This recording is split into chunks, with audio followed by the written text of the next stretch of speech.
Good evening, everyone. Welcome to episode 101. It's a bit of a new era. I imagine some of you were wondering if you're ever going to see us again. We did say we were kind of coming back in February, and we definitely had a well-earned break. 100 shows is quite a milestone that none of us ever expected we would or even considered getting to, actually. And even now, just thinking about it, it's like, oh my God. How do we pull it off given our lives and lifestyles? And COVID kind of set the benchmark for us to have the space to do it, but somehow we've managed to weave it in through our much more semi-regular lives now. Next here tonight, Lukey's pretty crook. He can't make it tonight. So we've got plenty to go through, but we might have a slightly shorter show than usual. Say that backwards 3 times. And yeah, Lukey's had an incredible adventure away for more than 6 weeks and 3 back-to-back trips over the Great Drake Passage to Antarctica. So I am very, very excited. I haven't seen any of his images yet, apart from a few stories. And no doubt it's an incredibly life-changing experience that few of the privilege will ever have a chance to do. I certainly got a sense the what was it? The Drake Shakes, was it, Nick? The Drake Passage is a bit of a rite of passage in terms of anybody trying to experience that place. And also remember he flew in on the flight as the World Cup was being won by Argentina, into the capital city, and his hotel was 200 meters from the obelisk where 1 million people gathered to celebrate. So that was just the start of his trip. So I haven't heard much since. So if you're going to start the ball rolling for an adventure, you're not going to do much better than that. No, what a journey for Luke, and that's a good start, really. It would have been a bad start if they had lost the World Cup and everyone was in mourning, but thankfully they're all celebrating instead. But and you got to do the Drake Passage 3 times.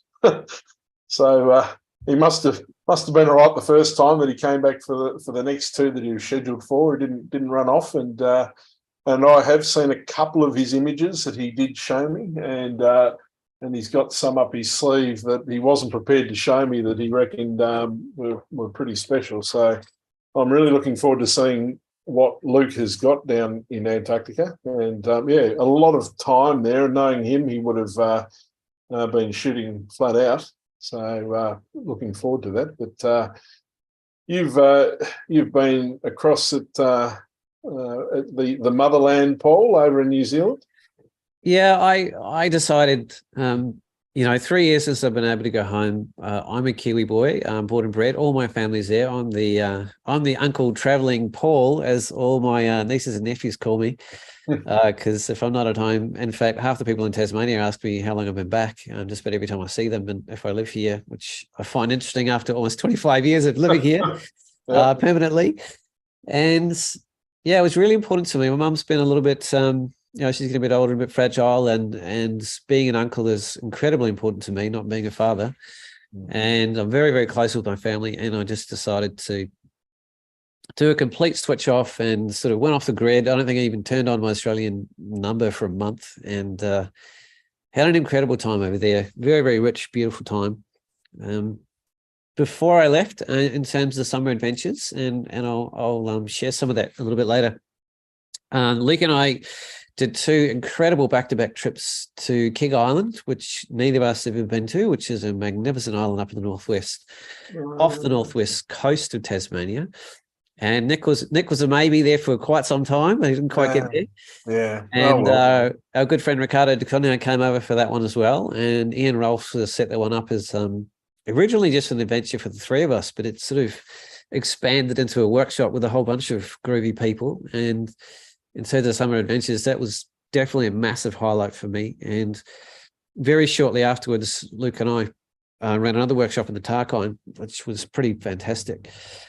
And I managed to get the camera out a bit over in Aotearoa. And I grew up on the west coast of the North Island, which is a very wild, raw, kind of powerful spiritual place. And the first thing I do when I get back is just go west. black sand, huge surf, winds and rainforest and big cliffs down to the edge. It's really quite a strong, evocative place to be. And I'll just share a few photos later tonight of the very, very last day I had there, which is a place called Muriwai and a gannet colony there. It's one of the few places I know of in the world where gannets actually have nests on land, and you can literally walk up to a platform and almost like reach out a finger and speak to them. It's quite an incredible spot. And I've been going there since I was a little kid. So I felt very full in terms of my heart being very full, and memory cards aren't quite as full as they normally are. But at the same time, I've been very busy printing for the last 2 weeks, and tomorrow night I have an exhibition opening.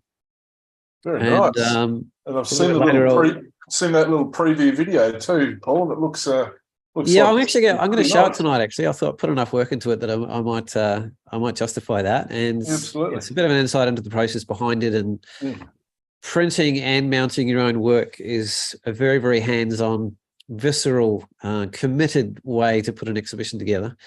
It's quite different from sending a few digital files over the internet to somebody to do it all for you. And it literally takes a lot of time, and in some cases there's sweat and literally blood that's gone into things, like quite literally. And I had a bit of fun the other night because I left it. I got a bit overexcited when I realized I could put in a bit more work than I thought, and then I printed until 5:30 in the morning, and having to go at 7:30 to the mountains all day for 12 hours to get it done. And when I came home, I was so tired, and I did 3 or 4 trips back to the car. I managed to leave my 3 biggest prints on the roof of the car, and it rained overnight. And I got a little knock on the door from the neighbours going, "Are these yours?" I was like, "Oh, no." Oh, so, no. Yeah, blood, sweat. That was probably the tears part. A few cuts on paper cuts. Tom, my mate who's doing it with me, had a bit of a slice and dice, and so he literally got blood over some of his. And oh dear. Yeah, so it's opening tomorrow night. It's a big group exhibition with 2 photographers, 2 painters, and a very famous printmaker. So I don't think I've ever done such a large exhibition that's such a multimedia and collaborative. It's quite with such focused intent. So I'm really curious how it's all going to weave together as a cohesive kind of whole. And it's definitely going to be the kind of exhibition that pretty much everyone's going to really enjoy or get something out of, being so diverse. And also haven't really done a strong Tasmanian theme for a while. And in fact, this image behind me is literally one of the images that I printed for the exhibition. Oh, nice.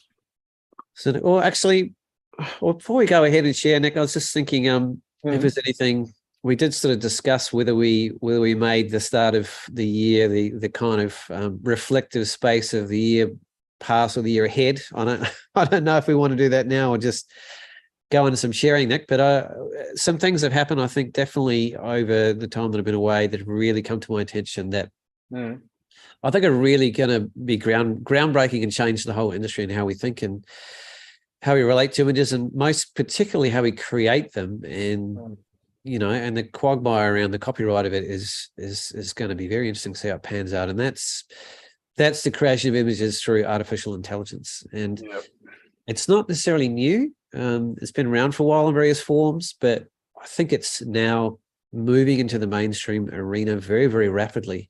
And I'm very, very curious to see where it leads, how it changes the industry. There's lots of rumblings already, and the parallel to that with other industries is like ChatGPT and things that are potentially changing the writing and the education industry and the copywriting industry, and all of these seem to be happening at the same time and becoming very easily accessible both on your phone or on a computer with little expense. And it's sort of, there's a few articles written lately about how that maybe this is all being rolled out way too fast for us to be able to sort of adapt and evolve fast enough to handle it.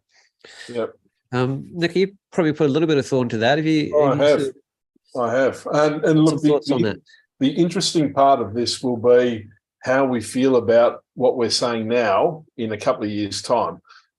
Because, look, I'll be honest, I don't like AI as it currently stands. as a general concept. I think it's got a lot of problems, and I think when there seems to be a bit of a trend when these things develop, sort of, fundamental interrupters to how we go about life in general. That there seems to be a bit of a trend these days that lots of people will get outraged by it and say, "Oh, it's terrible, it's going to ruin us all," etc. And then there's a crowd that always come along and without fail, and they'll say, "Oh yeah, but here are the positive things, and these are the things that I think that it'll do," and that sort of thing. And so it'll be interesting to see where our thoughts are later down the track when it really comes on board, as opposed to what we have now, because I can see some of the benefits of AI, and particularly when it comes to accessibility for people, in art, in writing, in equal opportunities. For example, writing is a big one, and if you can get artificial intelligence to make you look like a better writer, that can produce better opportunities for you. And it may well be that you have some form of disability, dyslexia, or something like that, where AI can actually focus your thoughts. That you have some input into it, but it then puts it in a coherent sort of order that you weren't able to do yourself. So that's and a lot of people focus on these positives when talking about these new technologies, and no doubt AI and photography will have some positives. There are definitely a lot of negatives, and I think each guest that we have on this year will probably end up talking a bit about AI, or at least touch on it, because I think it's going to be evolving as the year evolves, as the next 2 years evolve, and it'll be interesting to see everyone's thoughts on it. Like I said, I'm not very comfortable with it at the moment. We've just seen a photo competition won by an artificial intelligence generated image that was put in against the rules, and the human judges decided that it was the best photograph for that competition, and then the people, the studio that created it, came out and said, "Oh, ha, we created this artificial intelligence photo and it won your competition." There are a lot of ethical questions about that, but it certainly goes to show that when it comes to the formation of art, AI can do it. Yeah, I've got a few thoughts to run parallel with that, Nick. I think one of the biggest challenges is going to be clarifying the actual ownership and copyright and imagery, because it's not a super black and white process, but obviously they're referencing existing styles of artists that are present in the world or have been present, and it's not necessarily a direct copy, more of an amalgamation of a range of different elements, potentially from a lot of different people and influences. And so it's really hard to pick down and pinpoint sort of who that sort of ultimately belongs to in terms of ownership, which is an important part of artistry in particular. So I'm trying to keep an open mind about how to be, evolve with the times. Like, I don't think it's going away. I think it's really going to surprise us how significant a part of our future it becomes. And so sitting on the sideline and, when you think about how it should be is probably not quite the approach I want to take. At the same time, as a working professional photographer, there's a few ding bells going on. I'm like, well, wait a minute. What's that going to do to my career and the kind of client base that I have that may no longer need my services anymore? And do I need to adapt and evolve commercially in order to be able to survive as a working photographer? And that's quite up in the air, like I'm very diverse in what I do. So I'm a little bit lucky in that regard. And I'm wondering, and sort of trying to put some thought, do I need to refine and really push back into the kind of areas that aren't going to be easily accessed by AI, such as documentary work and event-based photography or even wedding work, the kind of things that require a lot of emotional sensitivity and direct presence and quite a refined skill set to do well in the moment. And I don't have any answers for that just yet. And it's funny enough, a bunch of that work sort of landed in my lap of late anyway, just to remind me that how much I do enjoy it, love it. But yeah, in terms of a working commercial photographer, in terms of architectural work that I sometimes do, property work that I sometimes do, advertising work that I sometimes do, like they're going to have so many means and ways to basically sidestep the need or use for a working on the ground photographer. It's already sort of heading out the door in certain subgenres in the commercial world, and it already started with CGI already, but this is a whole nother level again, that potentially somebody can just reel off one sentence and get an incredible finished piece of work that they can use in 20 seconds. There's nothing that even comes close to what it could mean. So we've discussed that a bit, and I think we certainly will,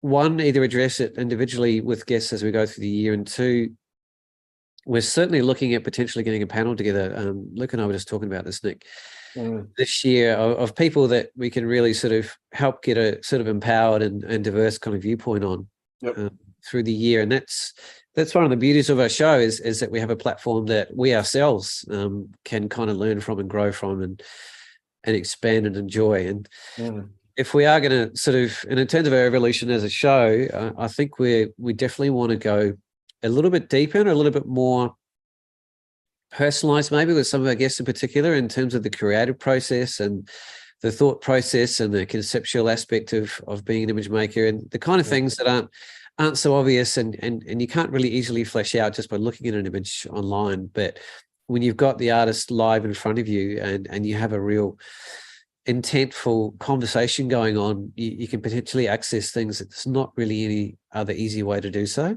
except arguably maybe in a written form. So that's certainly something this year we want to sort of evolve and move to. And we didn't quite get around to it, but we will put out a survey and maybe get some more ideas and reflections from you guys in terms of particular subjects, guests, people, concepts, ideas. And we've got plenty, as we usually do, which is kind of surprising after 100 shows. I've already reached out. I've got a couple of fantastic Kiwi photographers I'm really keen to have on. Thomas Busby, who is the New Zealand Landscape Photographer of the Year, and Jason Blair, who I've done quite a lot of wonderful adventures with over there, and I judge with regularly over there. I'm going to try and get Tony Carter. If you're listening to this, Tony, I know you're reticent, but he's a 7 or 8 time New Zealand Photographer of the Year. And he does a lot of diverse work, largely in documentary and people and portraiture, but he is amazing at landscape. So I've also reached out to Joshua Cripps from the States, and he's pretty keen. This is just literally what I've been doing this week. And there's plenty more. And there's a bunch of more US guys I'm pretty keen to have on. And I know Nick's got a few feelers out with the British crowd again. And we might even actually open the door for some of our guests to come back again. People that we sort of feel like we just really scratched the surface of, or who have evolved and moved in different directions, or that we haven't had a chance to kind of flesh out as much as we would have liked. And that's, again, something that we'll just cross that bridge when we come to it. But I've got a few people in mind already in that regard. And so this is kind of our show. This is our kind of welcome back and our summer adventures.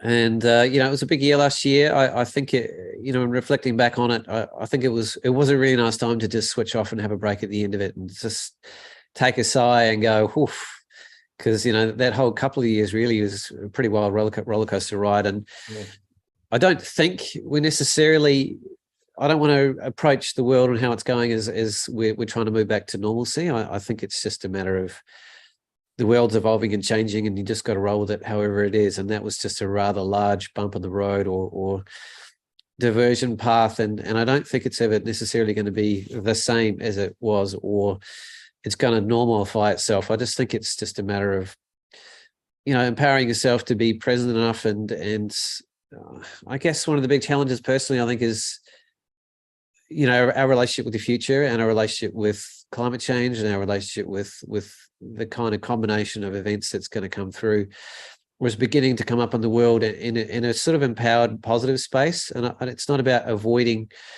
the issues or interesting because, as you well know, Nick and I are both very, very fiercely conservation orientated with our photography, and it's very linked in with that conversation. But on a personal note, and as from an artistic note, it's, how do I relate to that as a working photographer, as an artistic photographer through the coming year? What have I reflected on in the 2 years past? And I guess that's just processing through me, and having a big gap like I just have is, I think it allows space maybe for those things to move through. And it's going to be quite interesting, I think, on a personal note, how that comes through with my intent through the year coming and for the times to come, because I feel like, if you have a gift, in my case, applying myself into the visual realm, how do I use that to make the world a better place? How do I tap into using my skill set in a visual medium to support and empower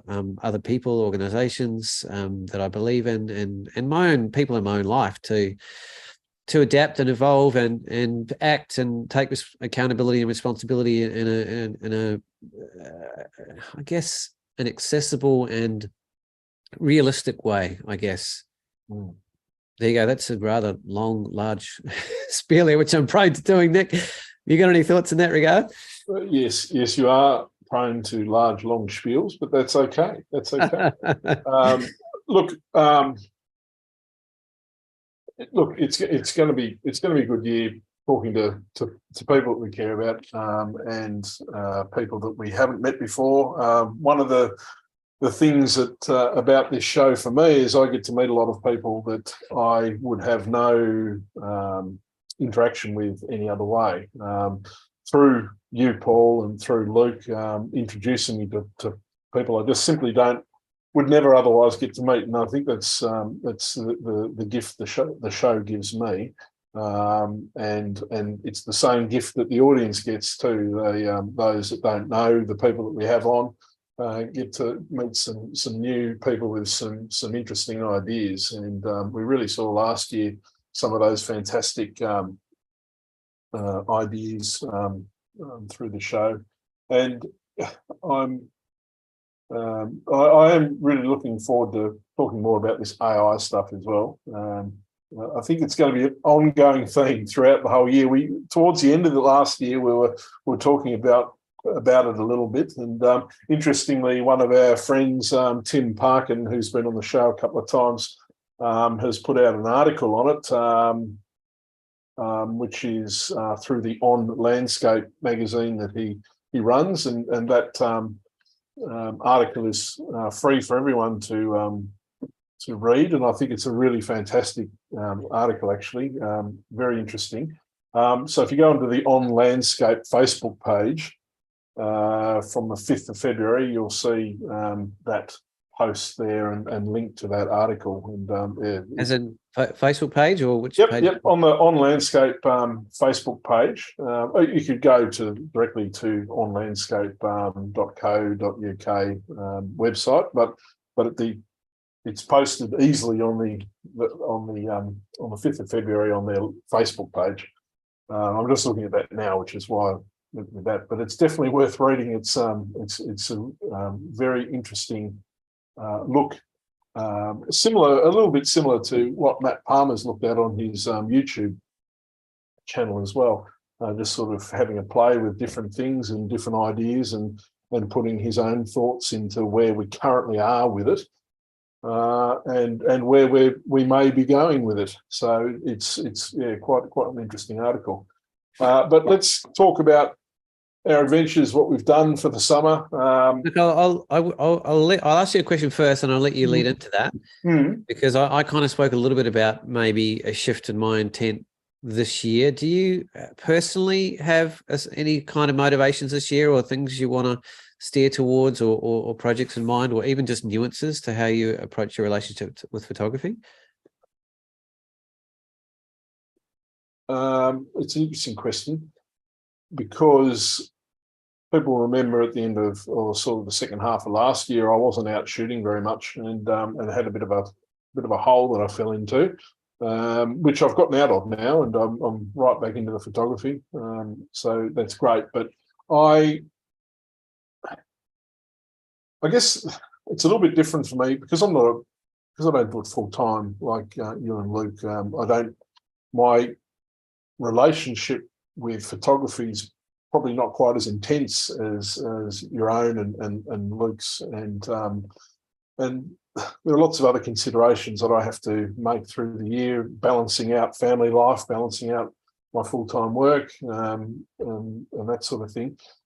I just like to continue on what I'm doing and just creating stuff that I want to create, going to places that I want to go to when I want to go to them, and just enjoying it again.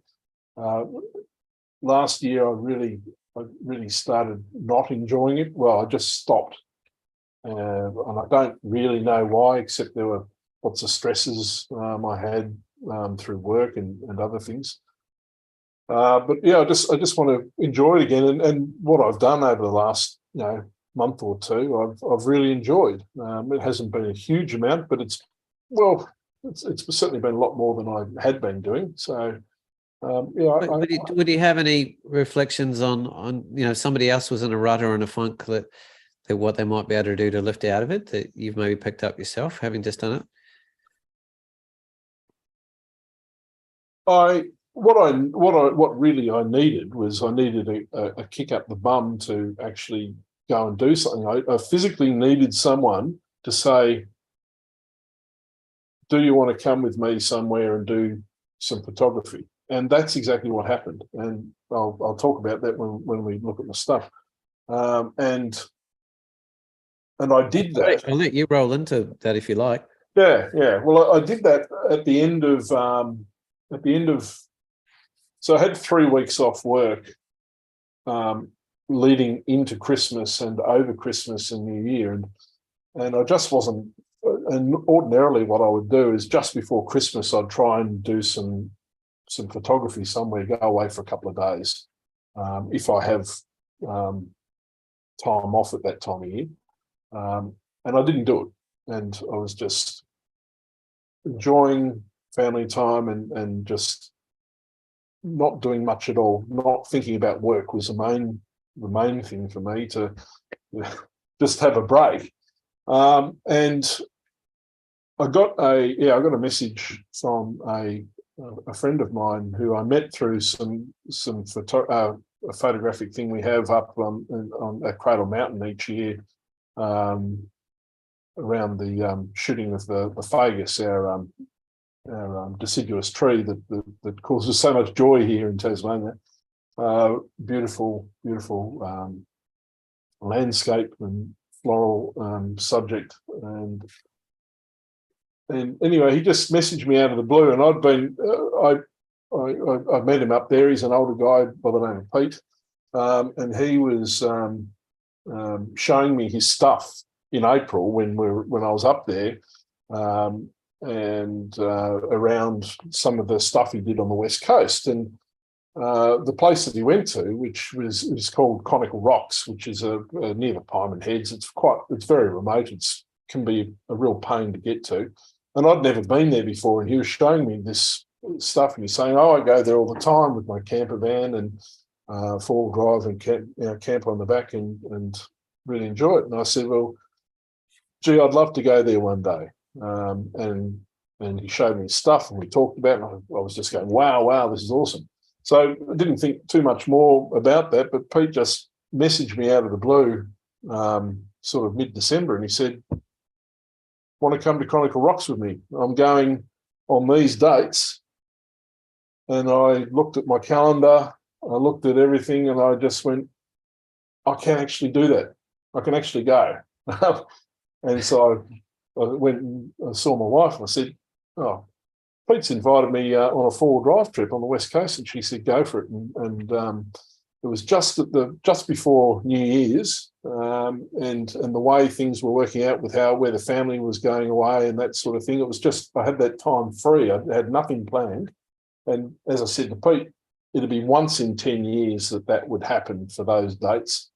And it just all worked out, and away I went on a grand adventure. But I'll share my screen and bring up some photos from there. I was just trying to Get a photo off my phone. I went there 20 years ago, Nick. And I actually paddled down on a bloody whitewater kayaking boat, which is a nightmare. It's like 16 kilometers down the river, down for a week with a couple of climbing mates. And we put up a bunch of first descents out there because, as far as we knew, no one in the world had ever been climbing out there. Yep. So you can It's see a the special climbing place to me too. And I think before you start, Nick, I'll just reflect, because I've been seeing some of your posts coming out in the last couple of months, and I've personally found it very inspiring. And there's a certain nuance and, I guess, subtlety and grace and refinement to your work that is really hard to put into words, that just is gorgeous to engage with. And I just wanted to thank you for being so prolific and putting that out there. And I personally have found that really inspiring to re-engage with the Tasmanian environment a lot more than I have. So thank you.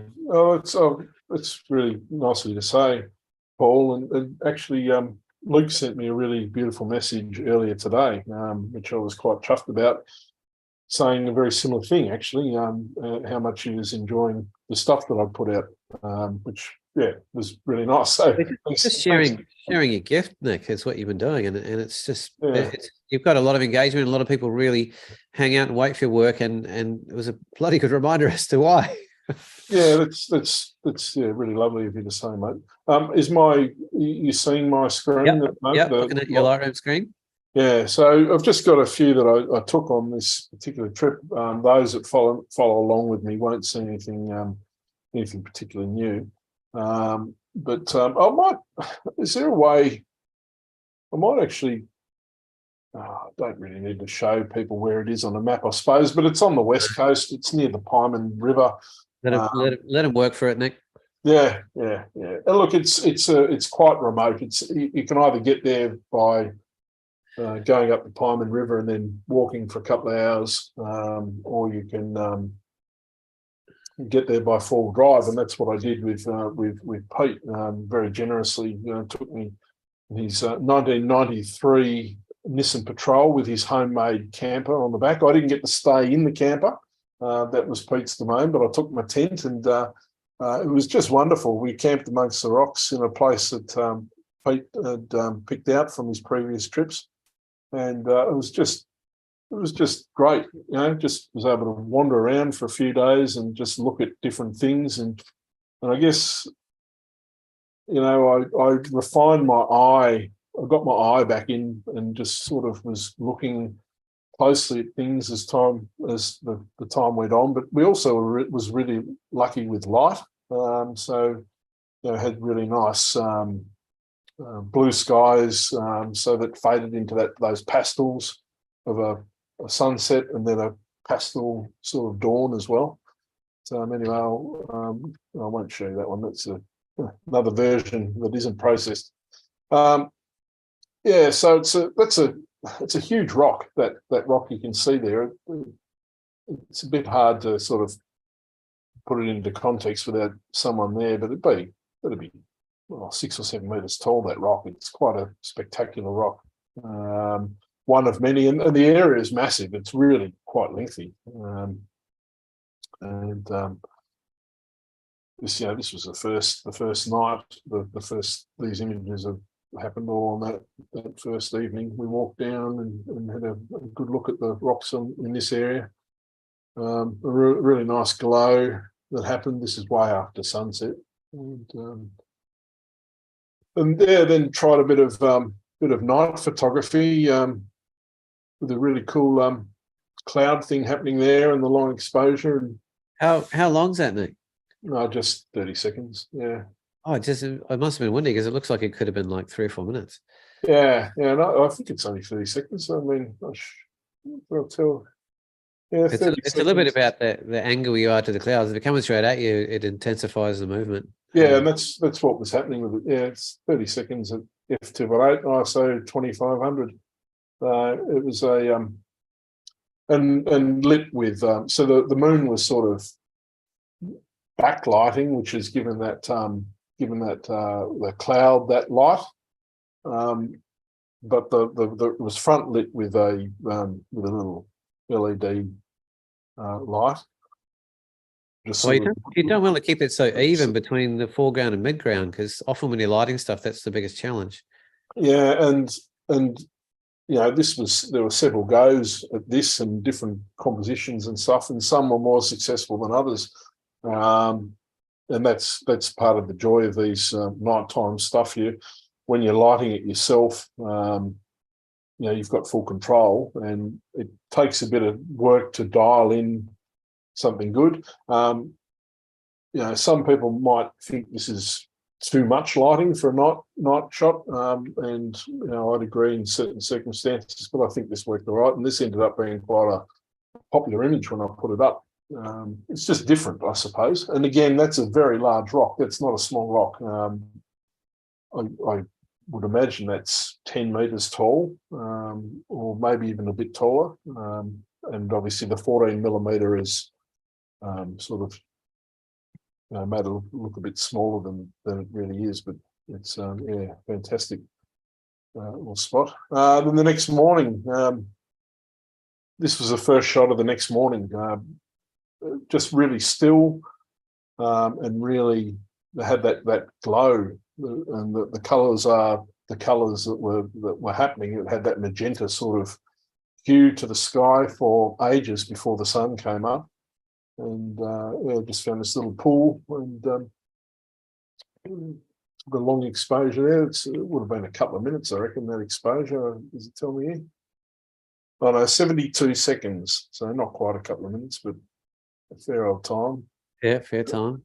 But I had the ISO at 200, so I wasn't down to ISO 64. If it had ISO 64, it would have been, probably 3-minute exposure to get the same, or a bit more. So it was pretty dark. Like I said, the first shot, and poor old Pete decided, because we'd done the sunset and then we'd done some night photography. There was only about a 3.5 hour gap, I think, between going to bed and getting up again for this, and Pete decided to have a sleep in, and came to regret it later when I showed him how I'd gone for the morning. He was a bit bummed, but it is hard to get up for those on those summer mornings when you're backing up a sunset with a sunrise here in Tassie, and especially if you throw in some night stuff as well. And it takes a bit of extra discipline, I think, also on the West Coast, because it's not necessarily the natural place for a sunrise. Yeah, but just getting that access to that soft light, I think, is where it really is really worthwhile. Yeah, look, I was actually having this discussion with Pete, and I tend to enjoy sunrises more on the West Coast than I do on the East Coast, and I tend to enjoy sunsets more on the East Coast than the West Coast. And the reason is because I don't like I'm not a big fan of shooting into the light. I like to shoot away from the light, and that's always been something that I've done. And it probably harks back to when I was shooting 6 megapixel Nikon D70, which had 0 dynamic range, and so shooting into the sun was just a nightmare. And so I learned not to do that. And I mean, I do shoot into the sun now because I can, but I still tend to think that way. And I love the afterglow on these, particularly on these days when you've got a fairly much a cloudless sky. The afterglow that happens before sunrise and after sunset is fantastic. And because I'm facing west in this photo, that glow is lighting the rocks properly. If this was sunset on the west coast, these rocks would be too dark, and the sky behind too light, even with that afterglow, and it'd end up being difficult to balance, or more post-production or whatever. And I like getting something that's pretty much okay out of the box. It's just the way I think about things. This is the same morning, and again, not much longer after, but the glow was quite intense. So I haven't done a lot of fiddling with these. So you can see that it was. Well, it's something I really love about your work, and also the integrity of who you are as an artist, Nick. It's very it's a very beautiful relationship with the natural world that comes through. I think like you're very happy to nurture what's present rather than dictate what you want it to be, if you know what I mean. Yeah, you do it subtly through the positioning and the composition and the time of day you shoot and the lighting choices. But in terms of post-production, I always feel, and this has going to become more and more of an issue through the year, is how do you feel about the integrity of what you're looking at as a landscape photographer. And it's even just this week I've looked at 5 photos gone, is that, I actually no longer know if that's a photograph anymore or a created piece. It's an old conversation, but what's really refreshing about your work and knowing you for so long, I just love how much respect you have for the natural world and how much you like to let its own voice come through without drowning it out on your own, if that makes sense. Yeah, look, I appreciate that comment, Paul, and I think you're right. I'm sort of, now that this AI stuff's coming up, and it's always been sort of a point of my mind to, sort of maintain the integrity of the landscape is something I've always done through. But it's almost like now it's going to become a marketable commodity in a world of AI. If it goes nuts, AI, then that point of difference of authenticity may even be a bit more marketable than it has in the past. Well, I found it interesting in a very, very short space of time that how impacted I was in reflection with your work, even unconsciously. It's just so refreshing. Oh, I really appreciate that, mate. Yeah. Obviously, I didn't move far from that one. I've just moved around a bit to get this one. And yes, you can moving around tall boulders next to the ocean. You don't want to necessarily be moving too far, too fast, mate. Yeah, look, and they look very calm, these images, but I can assure you that this area is quite dangerous for seascapes. You have to. Yeah. It's not the sort that you can get really close to the water and all the time. Like sometimes you can, but you really have to be careful. And Pete's actually got a picture of me getting out of the way of a rather large wave from the evening before. It's a bit. He had a 2-second shutter going, so it's a bit blurry. But he saw the wave coming, and he wondered if I was going to get out of the way, and I saw it coming because I was conscious that it could happen, and I did get out of the way, and it's an interesting shot. But yeah, and here, I mean, I've literally climbed some of these boulders and for a week, so I know exactly what you're talking about, mate. I've done some very sketchy jumps along some of those rocks and time exit and things, and that was without camera gear, so let alone with it. People didn't know, like West Coast is open to, it's the largest open expanse of ocean in the world. Looking west from where we are right here in this picture, the closest place is past Africa to South America. It's the longest stretch of open ocean in the world. Yep. And it's really quite a windy place, and it has recorded 22-meter swells off the west coast of Tasmania, which arguably the largest in the world. It's a wild place. Pretty nuts. And look, it was calm as anything for the west coast while we were there. But you can see here, if you can see up the top of this rock here, there's a wave breaking high over the top of that, and that is not a small rock. So you can get some sense of how big these waves can get. And thankfully, where I was standing for this was not a place where the big waves were breaking. But they do shoot up. That's for sure. I haven't released this one yet. I don't know if it's finished yet or not. But I just thought this was another interesting take on the tone that was coming. So that glow had sort of gone, but was still producing a nice sort of softish light, and I just thought this was interesting. And that this peak here is the tail, or this rock is the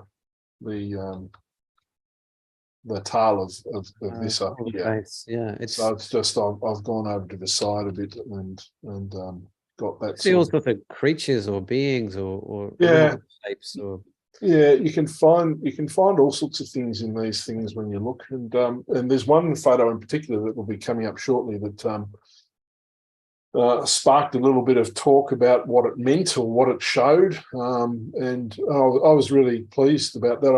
I had one lady on Instagram send me a really long message about what that image meant to her, and which doesn't happen very often, but I was really taken with it. She said it really affected her, which was lovely. It really was.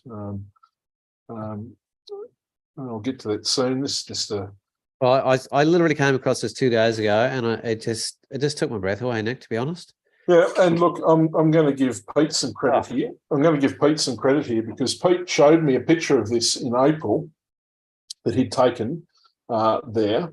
It wasn't the same composition as this, but he'd taken it, and I went, "Whoa, wait, stop!" I said, "Wow, that's great, Pete," and I said, "That's what a great spot. You know, you've done really well with this." And when we were there, I was keen to find it, but I didn't ask Pete where it was because I didn't want. I wanted to find it myself, so I wasn't entirely relying on someone else. So it actually ended up being like 50 meters from where we were camped, but I had no idea until I'd spent the whole morning walking around, coming back to camp, and I found it just as I was about to get back to camp. And I went, and I was at the other end. I was at the top end here when I came across it, and I went, hang on, I think that's that spot that that Pete had the picture of, and yeah, sure enough it was. And I had you can see the light in the reflection here was starting, the sun was starting to touch the rocks, and it's just the right time of day to be there. And this isn't a rock pool. This isn't a seawater pool. It's actually fresh water that's in here. Well, it'll be quite salty and brackish, but it's not from tidal action. It's actually quite a long way back from the main action of the water. I mean, occasionally on a storm you'd get some seawater dropping in there, but it's just it's a pool created by rain generally. But just it's a cool sort of spot, and I took lots of different shots of it, and this is the one that I was happiest with. Yeah, just magnificent the way it leads you through the frame. Far out. Yeah, thanks. I like this one too because of the colours. It was just different from other stuff I'd taken that morning, and not far from that last shot. Not in the same place, but not too far from it. And again, just a little pool of water, and obviously the reflection of the sunlight on the rock peak that's above this scene.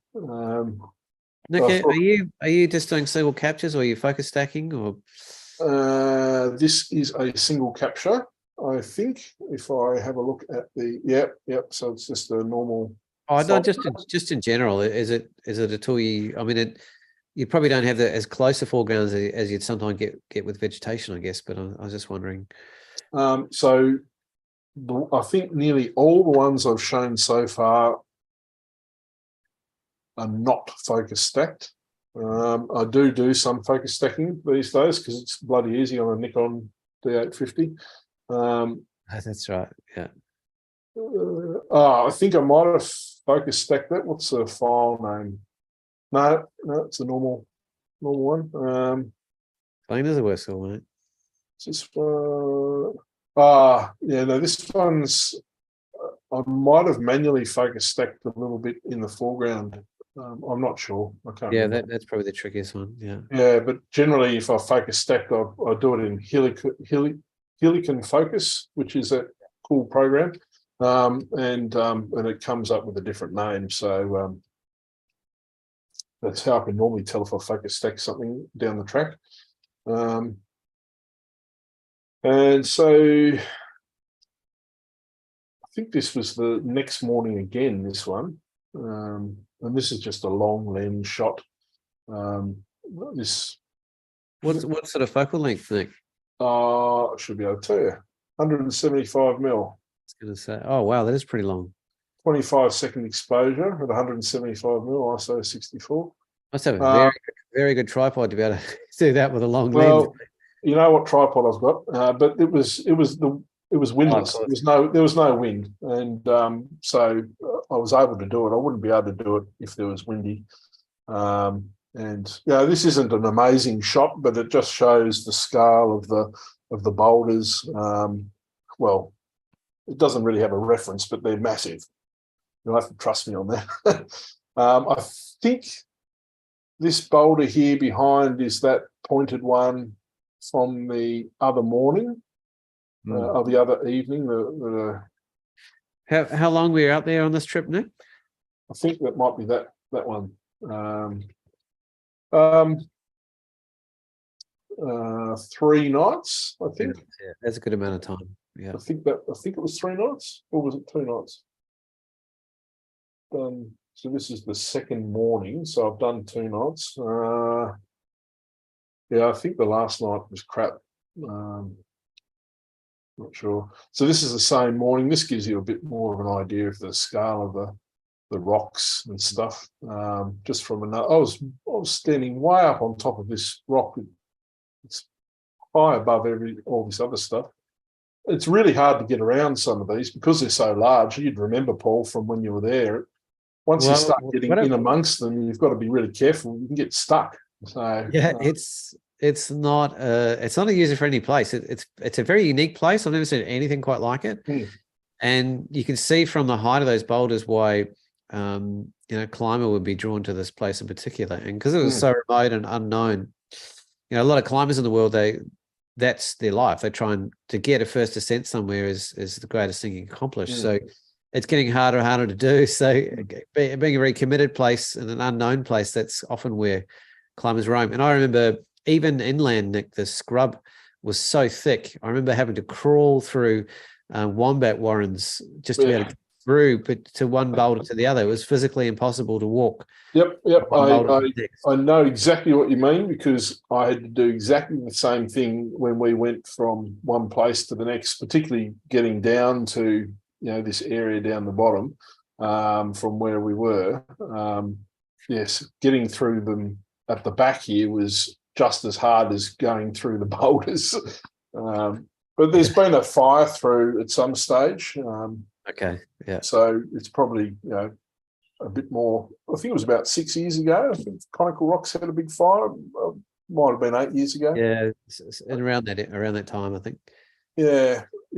So anyway, it's fine on the coast, but there's a lot of dead sticks. I think the first shot that you saw had a lot of those sticks lying around.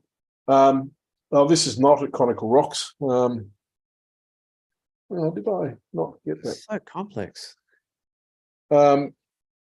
This is this was on the way back from that trip in the Central Plateau. There, you got these Maina cider gums, which this is a dead tree. Unfortunately, they're all dying out. They're a very rare, they're an endangered species, and there aren't many of them left. But the dead ones are still there, and they make for really interesting photographic subjects. And you can see here I've photographed into the sun, the old sun star. I think spending too much time with Luke has made me shoot more sun stars than I would otherwise have done, but it really is sort of begging for something like that on this occasion. It really adds something. I think it's quite a significant part of the image. And it works well, I think, in this case. Yeah, I'm just wondering why I haven't got one of my other. Might be a bit overtly ominous without it. It kind of gives a counterbalance to the weight of it, I think, too. Yeah. I just realised that I might be missing out some of my images from. I don't know why that's the case. Pop back into grid mode and have a look. I know what I've done with it. I reckon if I'll bring it up separately because that's the one I wanted to show. It's still from that kind of rock. So I'll bring up Photoshop. Can you see Photoshop loading, or is it? I'm just looking at your Lightroom grid screen at the moment, Nick. You're still seeing Lightroom? Yep. Right. Well, what I'll do. Oh no! Now, It depends if you've opened your share screen and yeah, desktop or it to was the. just the Lightroom catalog. So what I'm going to do is I'll find. Problem is it's not in my Lightroom catalog. If you wanna stop sharing the screen, I'll quickly show people that photograph that I took of Conical Rocks while you're doing that, if you want. Okay, let's do that. Right, there we Maybe go. open it back up in the desktop, maybe. Yeah. Oh, okay. Where are we? Oh, here we are. Can you see this picture, Nick? Holy crap! Yeah.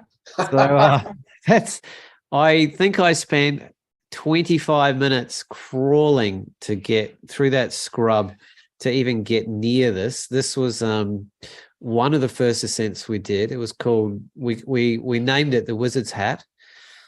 And there was almost no holds on it whatsoever. You can only get up it using your kind of flat-handed and flat-footed grip, and just completely relying on the surface area of your hand and the grip on your shoes to get up it.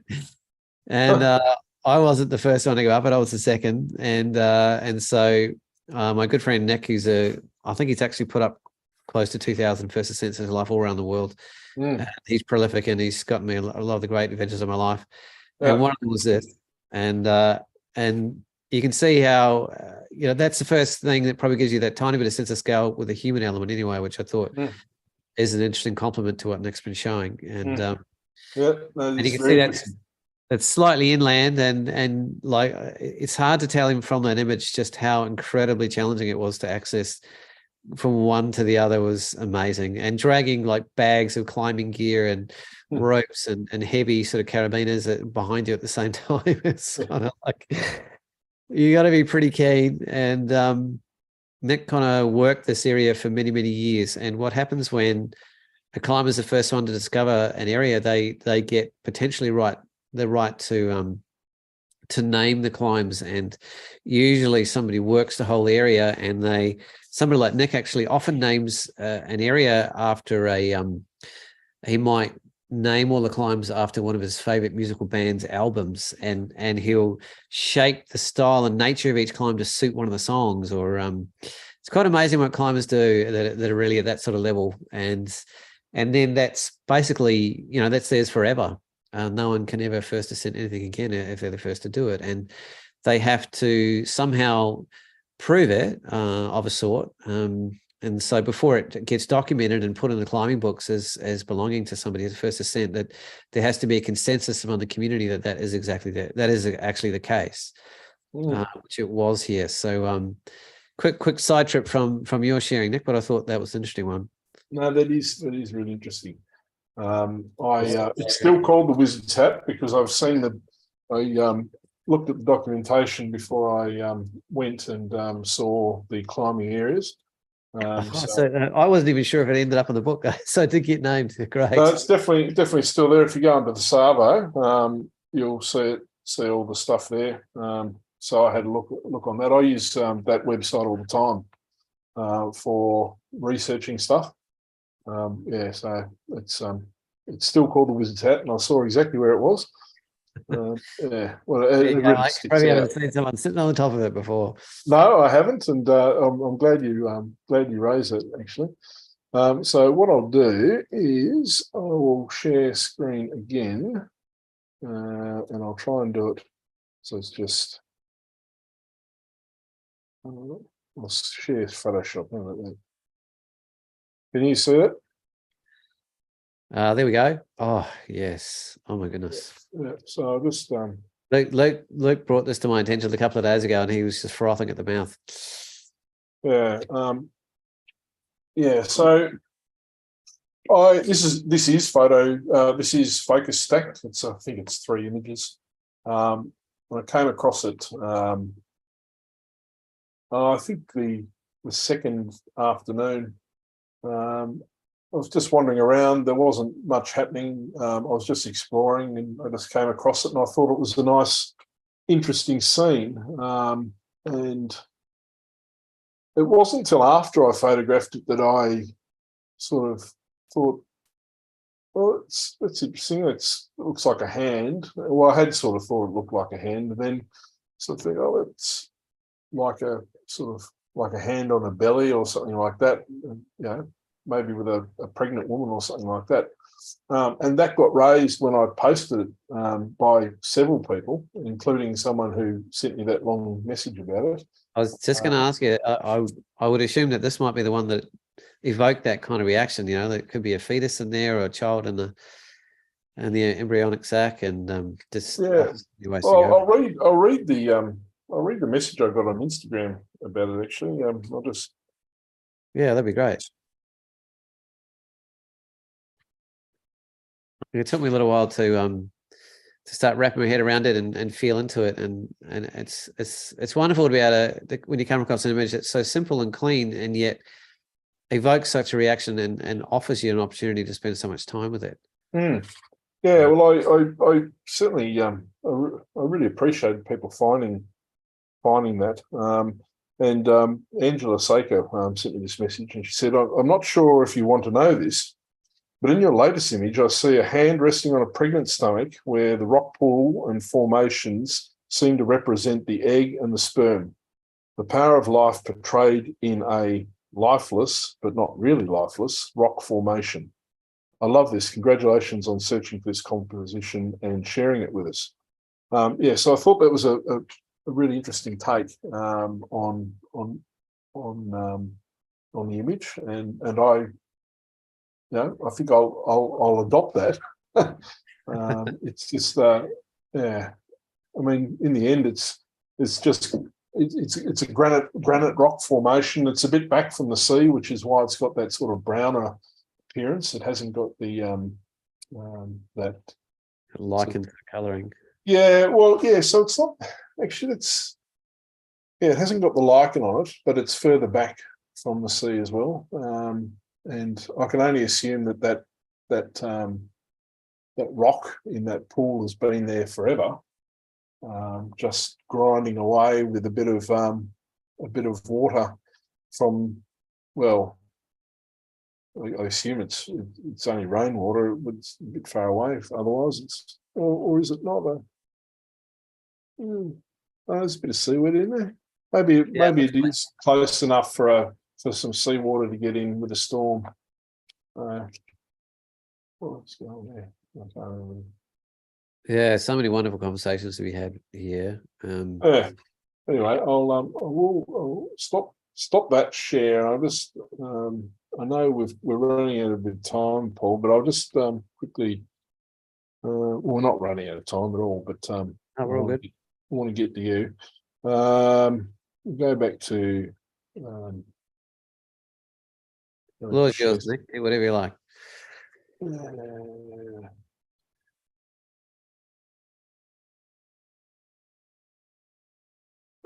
Back to the catalogue here. So I went up the mountain, which I hadn't done for ages. I caught up with a guy called James Nielsen, who childhood friend, I guess, and he's into photography, but I hadn't seen him for ages, and I thought he'd sort of dropped off the radar, but he's got back into photography with gusto. And anyway, we messaged each other and said, "Hey, want to go and have a shoot?" And I thought that'd be great, and it was fantastic. Catching up with an old mate over a shared hobby, and again, it was just something nice to get me back in the feel of doing the stuff. And this was an image. For those that aren't as familiar with where we live and what we do, the mountain means Kunani or Mount Wellington, which is just called the mountain. I live on the slopes of it, literally, and it's been Nick's backyard for many a decade. Yeah, I love going up there and just pottering around, and I hadn't done it for so long because I'd just been not feeling the best. But getting up there with James and and having a good wander around. And he hadn't spent much time up there, so he sort of appreciated me showing him, you know, where I go and the things I like to see. And yeah, we got about 30 seconds of light, and this was it really. It was, you know, foggy most of the time, but yeah. Anyway. Is this morning or evening, Nick? Evening. Yeah, and it just sort of cleared just for a really short period of time. In fact, I had a similar experience up there a couple of years ago with almost exactly the same composition, where it just suddenly cleared and went bright magenta because it was on sunset, and I got a really nice picture, and then it just dissipated and disappeared again. So I'd actually said to James, I said, "Oh, just get yourself ready because it can really change really quickly and it won't last very long." It's exactly what happened. So it was really nice. And then, yeah, I've been up in the northwest. I was actually working, and I spent some time catching up with some photographers up there. And I saw Pete again, and Garth Smith and David Murphy and his partner Lisa. And Laurie Davidson. There's another chap I hadn't seen for ages. I haven't met Laurie. He's a wonderful chap. He's a very knowledgeable man, particularly when it comes to waterfalls and the Great Western Tiers and the Tarkine and that sort of stuff for getting around creeks and waterfalls. Very knowledgeable man. But this was taken at Bluff Hill Point, which is in just above Arthur River, and just a detailed shot. But I'll just get my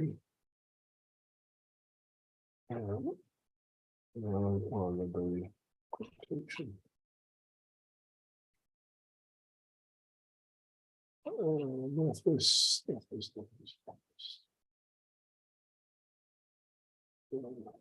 The 5 stars. I picked out some shots. So these are not processed, these shots. They're just ones that I took on this trip that I probably will process at some stage. So I went to Rocky Cape National Park, which I've spent no time in, and I've now done. Yeah, right. Had a good couple of nights. I mean, when I say no time, I spent a little bit of time, but Pete accompanied me twice to Rocky Cape twice in 5 nights. I was lucky because I was up there for work, and I was able to get the evenings clear every night. And so I utilised it to go and take photos, particularly around Rocky Cape and places I hadn't been before. So yeah, these are, I said I haven't processed these except for cropping a couple of them, like this one. It's a beautiful place. This one will be a bit of a focus stack, so it might be a bit of a drama, but we'll get there in the end. Obviously haven't done much here, but I thought I'd throw this in to show the beautiful geology at Rocky Cape and how it sort of sticks out, but that'll need a bit of brightening up and a bit of work to make it pop a bit. We had the moon setting or rising, above this rock formation, which was pretty cool. That was similar to the same spot as before, but later in the evening, very long, a long time after sunset. And it's that. Yeah, I was going to say, how far into dusk is that? Yeah, quite a long way. And like I said, this isn't processed, so the colours are colours are as they were pretty much. Then I went down into the down towards Waratah and looked at a couple of waterfalls down that way, and I went by myself just one night. Nothing spectacular, but I just thought I'd show. I hadn't been to this spot before, and I got this one at another waterfall. It was very dry. The western Tasmania has been really dry, so because this is right near the waterfall, you can't really tell. But just behind me, the moss was all brown and horrible, and in a spot where it's been really bright and beautiful before. So yeah, there's not a lot of rainfall has happened in the western part. Luke showed me a rainfall map of Australia, and west of Tasmania was right up there with some of the central desert areas of just how dry it's been. It's been ridiculous, and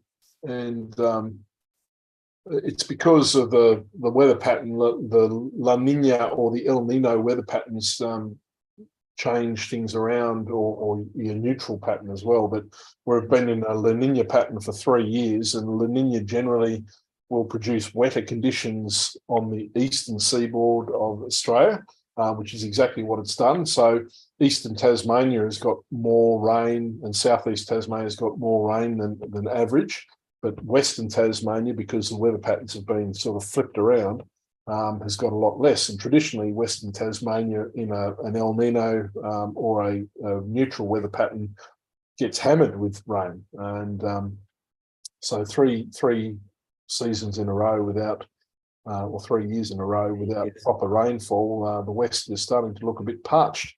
So I'm hoping we get to a more neutral system soon, so we don't have issues in our rainforests and alpine areas. Anyway, this is a Bluffhill Point again. I love just wandering around looking at these little shrubs that grow, against the rocks and are pruned by the wind, and thought that was an interesting one. It's at Rocky Cape again, just a little stream that was going around these rocks there in the afternoon. This is the same stream here, and I just thought made some lovely patterns. Footprints. Yeah, the little footprints from the birds, probably Turns, maybe. oyster catchers, I reckon. Yeah. Could be wrong, but it's possibly what they are. But, really interesting area. This was at Anniversary Bay, which is a lovely little walk from Sisters Beach, and it's just a great place for family walk or something like that. It's not too difficult. There is a bit of uphill and downhill, but you go through this beautiful grove of Banksias, Banksia trees on the way to it, and it's just really mature, big Banksias, which is great to see. You don't get those really. You don't see those a lot in the south of Tasmania, and you do see them in the Tarkine, you do see them in the northeast, and also obviously at Rocky Cape. But they're great gnarled tree to see, the Banksias. This will need a bit of work, but I thought I'd throw it in the rocks on the shore. This is after sunset. It's got the interesting rocks in the background there. Wow. Did you have to? Was that with the center column up, mate? No, it wasn't, but it was with it. There's no center column. It's just fully extended. Yeah, it was fully. I was up very high with this, and it was very difficult to actually see the composition. So, it's very useful for that stuff. Anyone that says you don't need a large tripod hasn't used a large tripod. Yeah. I've seen how long those legs are, mate. Yeah. Just Wynyard, for the foreshore at Wynyard, the town of Wynyard, which is a town of about 3,500, 4,000 people, where I was actually staying while I was working. I was staying at the accommodation work provided up there, and the foreshore, I hadn't realised that I'd actually lived there for 12 months. 20 odd years ago, but it was just before I got into photography. Actually, I didn't realise the rocks were so beautiful on the foreshore. So spent a bit of time wandering around there as well. And this is just the local river, the Inglis River, just I took a few different shots. Actually, the best shot that I took of this, I was a bit disappointed because I don't know if you can see, but there's actually a car park behind here. I can't see it. I can't really zoom in, but there's a bit of asphalt you can see there. But in my favourite shot, I didn't realise, because I was at 300 mil or something like that, there was actually a car in the photo, and it ruined the photo. So I was like, bugger, because it was like the best one, the best composition of how the trees were, and ruined by a car. But anyway, paper barks, Nick? Tea tree. Tea tree, sorry, yeah. Tea trees, yeah, I love tea trees. They're just brilliant, especially around water, you get these reflections and stuff like that. This is a bit different area on the same river. Just nice evening reflections. It was great, obviously this is right on sunset. And I think that's it. Anyway, I just thought I'd show you that quick trip up to the northwest, doing a few things with people. But stop sharing.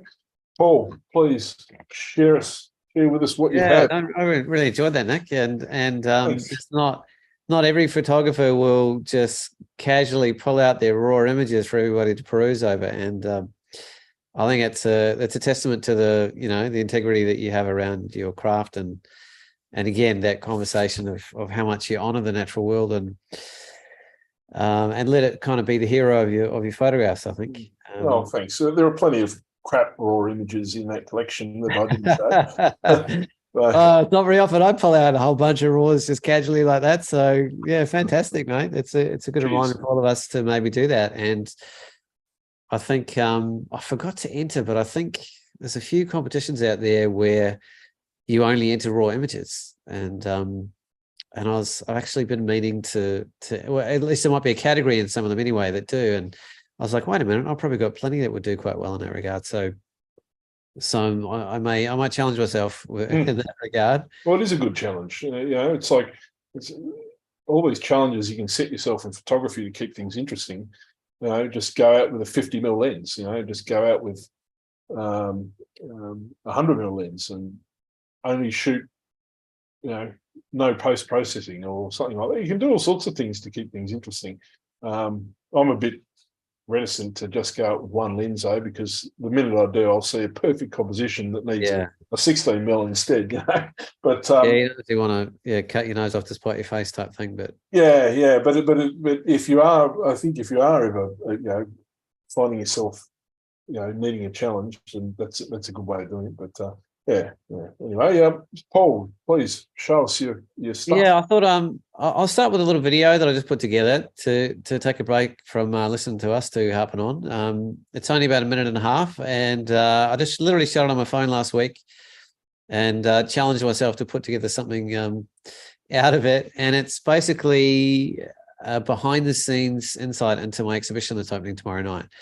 5 views. And my exhibition, meaning I'm part of a group collaborative exhibition of 5 artists, but it's not so often you get to see. And this is a little bit about the hands-on element that I was talking to you about before, Nick. Like I've already done the printing, so it's more about, some of the pieces might have taken me an hour or more per image to cut the mounts out, to do the back, to glue it on well, and even positioning the image in the frame is like, whoa. And then there's the whole signing aspect of it as well. And so it's just a short little intro, but it also gives you a bit of a taster of some of the work that's in the exhibition as well, without sort of giving too much away. So I put it together as my kind of teaser, as it were, for what's coming in terms of the exhibition, without sort of giving everything away type thing. So hopefully this works okay, and particularly if you can hear the audio, let me know, Nick. Yep, looks good. Sounds good.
there you go.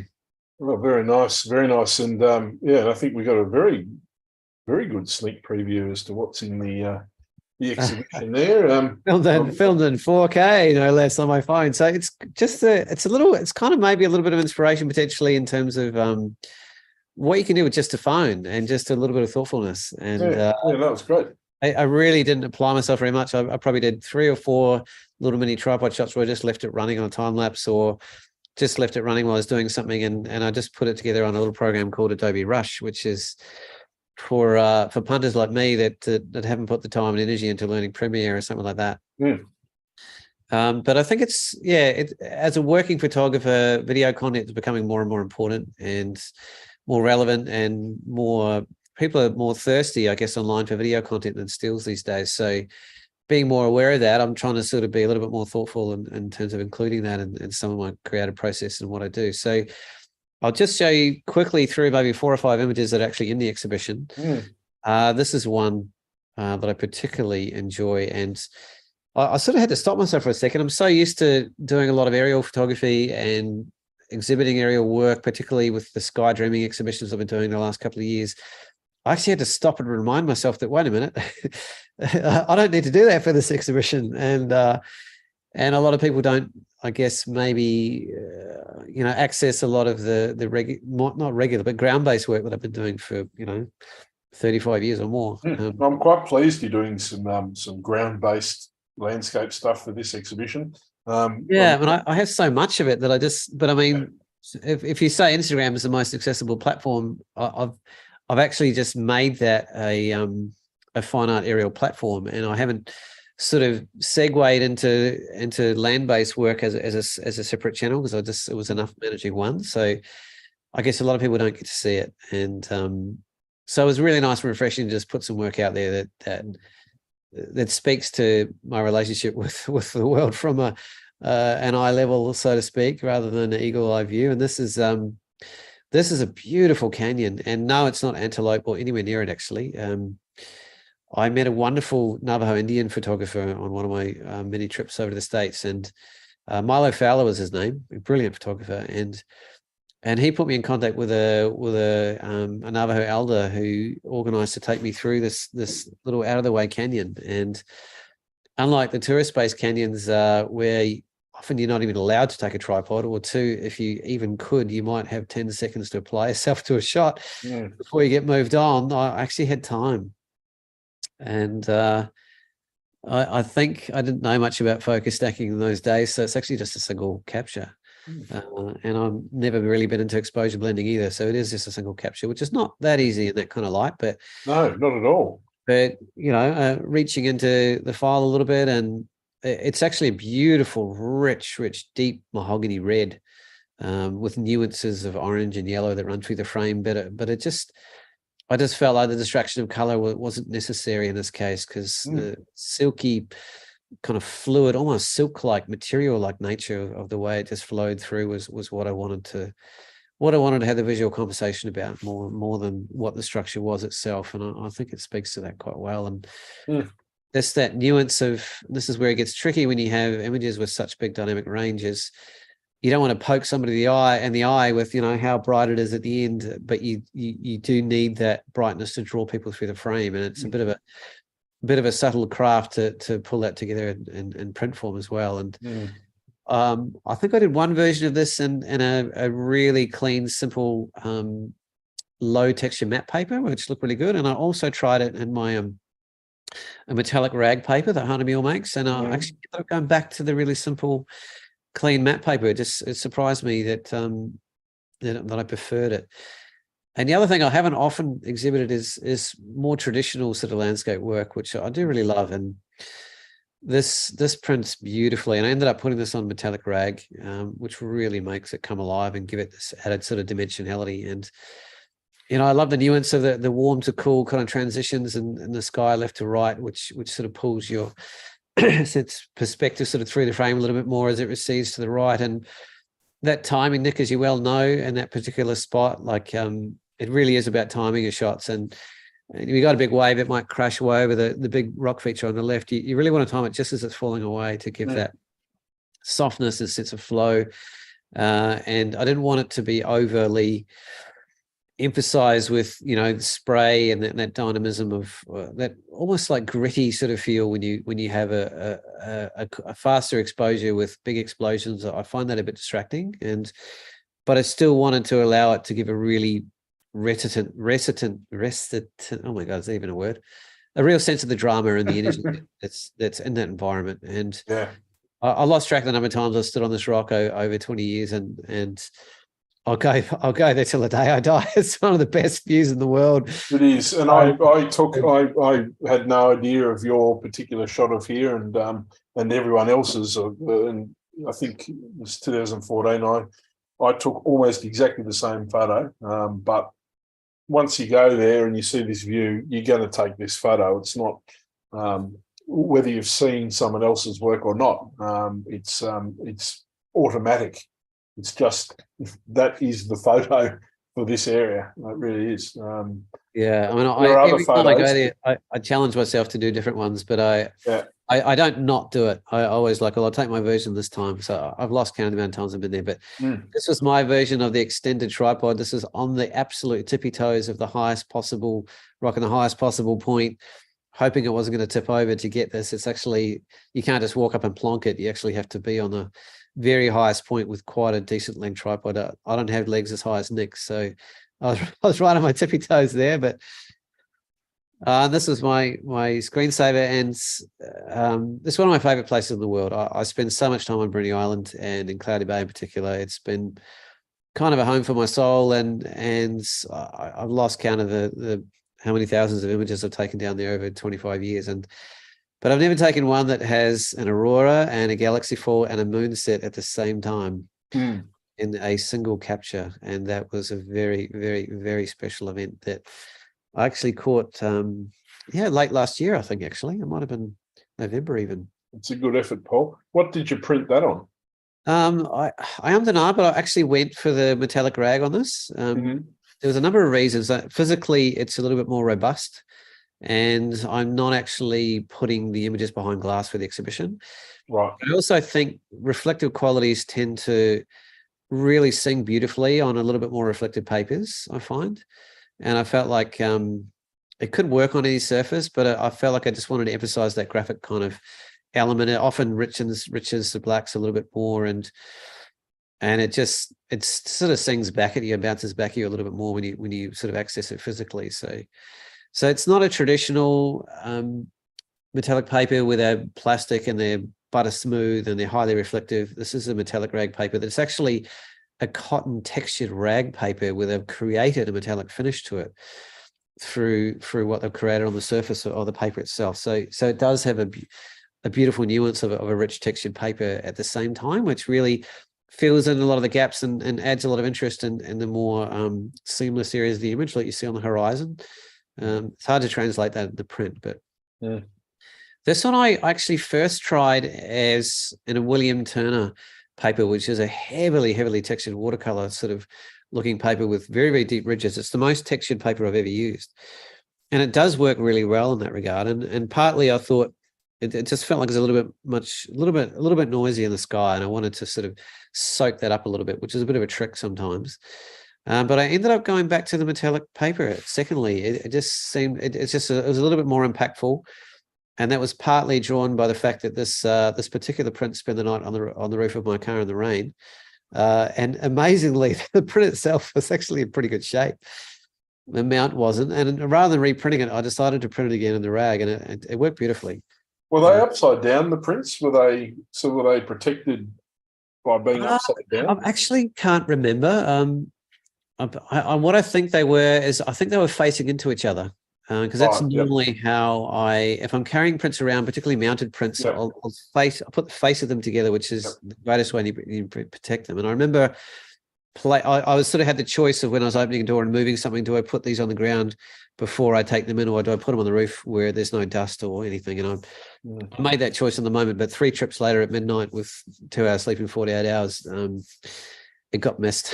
And the fact that I'd been away and didn't have my regular head torch there, was sitting in the car like I normally do, blah, blah, blah. But I've literally still got the print sitting over there, and it's actually in fairly good shape, but the mount's destroyed.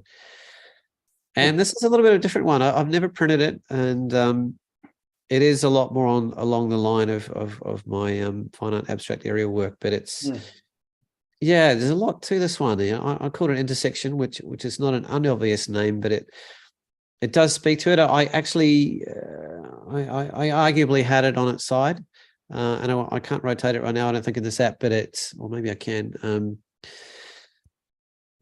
And I had a different name for it on the other side. It was just completely different feeling about it. I love how the finger is pointing at the green patch, as if you didn't already see the green patch. It's like emphasizing, look at this green patch. Yeah. I can't see a rotating option here, but it's very different. But so that's a little teaser. It opens up the top there, mate. On the Oh, sorry, I was looking right at it. Is that part of it? Oh, there we go. Yeah, that one. Yep. Is that the way? Yeah, well, that was the other way that I was playing with presenting it out. And you're very influenced by the first way you see an image, I find. And that's just the way our human brain works, because it works in relativity. And if you've seen something before, something looks off if you don't see it the same way. But to me, it has a sense of, I was actually going to call it lateral flow. I just feel like it has a much more of a left to right sort of elegance across the frame, and the diagonals aren't overt, but they're more than present enough to walk you along. And arguably maybe that color becomes a little bit stronger. It's that's basically a raw file. Like I've showed you a raw file, it almost wouldn't look any different at all. Which I also enjoy about it. And I won't go into the whole story, but it was a very difficult and very committed place to get to. But I'm glad I made the effort and got there. That's a whole other conversation though. So a little taster of the exhibition, 5 years. For those Hobartians, it's on at the Schoolhouse Gallery, which is in Rosny, and if you've heard of the Rosny Barn, it's just next to that. Actually is a beautiful old schoolhouse, quite historic. Opens 5:30 tomorrow night, Thursday night, and it goes till the March 5th, and the gallery is open Wednesday to Sunday 11 to 5. I think Lucky might be making a guest appearance tomorrow night. So as I was alluding to earlier on the show, in terms of summer adventures, coming to King Island was probably the first thing I did after the last show. In fact, we had to make the show a day early, our 100th one, just because Luke and I were leaving the next morning to go to King Island. And this is very much completely thanks to Ian Rolfe, OLFE, and we've had him on the show talking about King Island.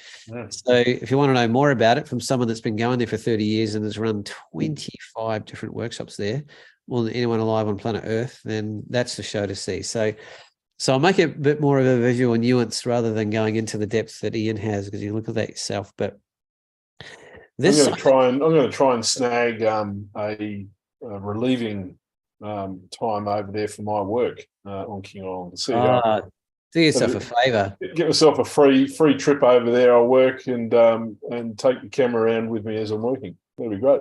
You can see the second one is the tower here, and I think this arrived in pieces, and I think it either got taken down or something happened, and locals were like, no, it's very important that it's part of our culture and our place. And this is over on the western side at the most famous fishing dock on the island. And this little building here is amazing in the background.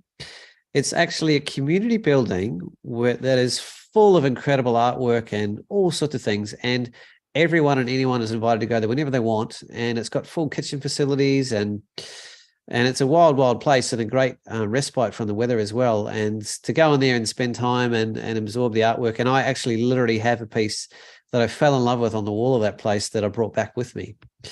And I'll tell you about the story about that. And this is another, and they're not native flowers, I don't think, Nick, but they were actually in full bloom when they were there. That's literally just looking across and underneath the lighthouse, and just walking around it. And there's lots of sort of evidence of the incredible kind of marine environment it is. It so much evolves around the ocean there. Lobster and seafood and kelp are some of the major industries on the island. And this is actually where the kelp is stored, and and dried out. And it's an incredibly intense physical exercise. They wait till there's a big storm, and it's heavily influenced the whole shape of the island, because there are literally roads down to every single place you can possibly imagine on that coast, as wild as it is, because of the kelp industry. And so they've literally created this incredible accessibility for photographers there as a result, which otherwise would be really difficult to get to. And there seems to be a large amount of women as well as men that are involved in it, even though it's such physical work. And they have these bed up old trucks and these wonderful winches that come through and pull it all up. Oh, there's a raw shot. There you go. That was one of those ones where I was exposing for the highlight, as you can know. This was a beautiful waterway we went to on the southeastern kind of the island. And we spent quite a lot of time there, a whole morning, and it was pretty magnificent, really. And we hardly got anywhere because it was just so good just where we were. Yep. You know how Luke is with Creek on Beach, mate? I was going to say Creek on Beach. Yeah, he was frothing out of his mind. The main thing for this would have been trying to prevent each other or everyone from getting each other's shots and footprints in the shots. Yeah, you know, Luke, he's pretty on top of that. Oh, you got to manage it. You got to manage it. And, you'll be knowing about it if you're getting anywhere near a footprint's going to get one of his shots, and fair enough. And we did a pretty good job of that. And of course, Ian's been there so many times that it was less relevant to him. Another just straight raw photo, but I think I was actually deliberately put the camera on 16:9, which I don't normally do, just to get my mindset in that space a little bit. Huge part of the island is cattle. It's basically one large cattle farm, the entire island, arguably, probably 70% of it anyway. And they're gorgeous, gorgeous cattle. And a huge part of the island it's mainly cleared, to be perfectly honest. So if in terms of rolling hills and blue skies and cows, that's 70% of what you'll come across on the island, really. But it grew on me, and it really has its own charm. But I think photographically, the aspects that are really intriguing are on the edges of everything and on the periphery of the island largely. There's some beautiful history, some gorgeous old structures, wonderful layers of light, different places. And as you can tell, you know, that beautiful kind of misty haze you get from ocean spray that just sits in the sky. These are just raw images as well. You can tell because you got the same big dust spot on both of them. Yeah. Oh my God, I'm just seeing all the dust spots up here as well. Oh my goodness. The old camera needs a bit of a clean. And the tea trees on the island are the melaleucas are a beautiful part of it. And I've never seen them that tall and that refined and that distinctive. Yeah. And often these beautifully isolated individual clumps. Normally I come across them in matted creek beds, and it's very, very thick to get through. And it's rare that I've seen them just kind of wallowing in their own majesty, if it's the right way to put it. Yeah. And I didn't think there was a lot of drama on the coast, and we found a certain place on the western side. It was like, oh my goodness. And you know, the temptation was to be going running down over all these places and over all these rocks. And when I go back next time, I probably quietly will. I don't think it's the kind of place you want your workshop participants running around, but it's quite magnificent.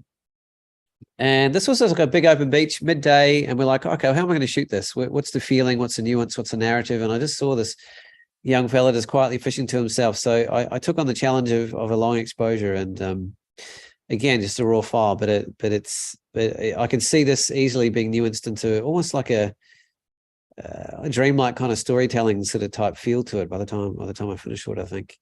And a little bit lucky in terms of, you know, the timing of a long exposure and how much movement he's doing, because he doesn't know I'm shooting and is not engaged in that conversation, but a different way to play about it. This is more in the northwest corner of the island.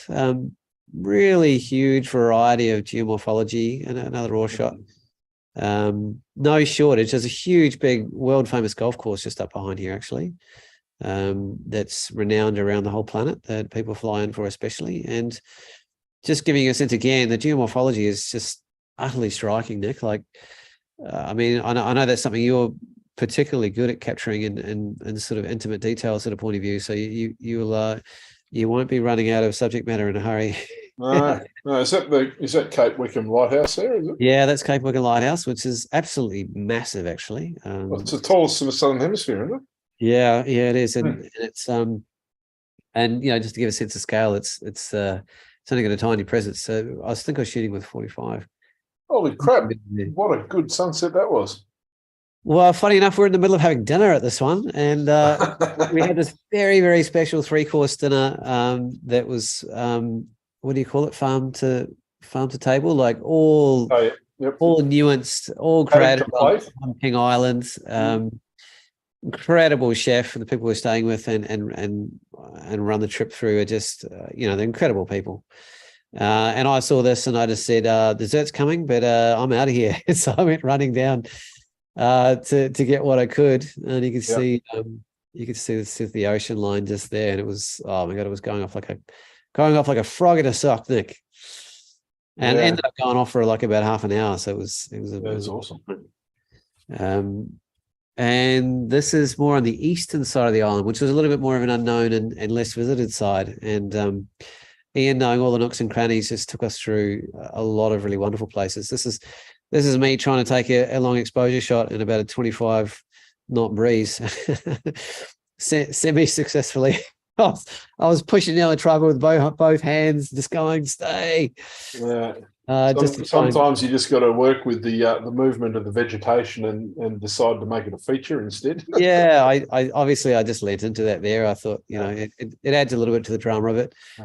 I haven't sort of zoomed in to see how successful it's made it to the back of the frame, but yeah, just about everywhere you go, different colorations in the rocks as well. Yeah, lots of variety and different geological kind of lines, and obviously different geological processes that have brought them to the fore. A beautiful jetty out on the eastern side of the island too, that we spent quite a bit of time with, and it was kind of nice to have maybe 3/4 an hour to just sort of wander around and explore different compositions and play around with some of them are a little bit more graphical, some of them a bit more nuanced, and some of them a little bit more traditional, but it was just a wonderful structure to play with, really. And I think I ended up having to run to catch up to everybody else because I wanted to get one on the jetty with nobody on it, and proceeded to have to sprint up the road to catch up with everybody else.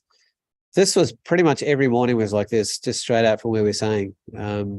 I don't think I've ever seen so many God rays in my life. It was just like living and breathing out there. It's a wild place. It's very raw. It's very independent of any other sort of land-based structures, so it doesn't have its own weather patterns. It's just in the path of the rawest and wildest weather that hits it from anywhere.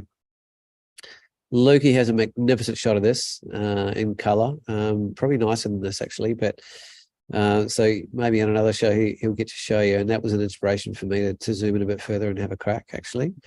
So thank you, Luke. That's from a little bit further back, probably about a 4-minute exposure maybe. Yeah, right. So I was probably using a 15 stop on a kind of like a 5 o'clock in the afternoon type thing. Yeah. That's a very cool location. Oh yeah.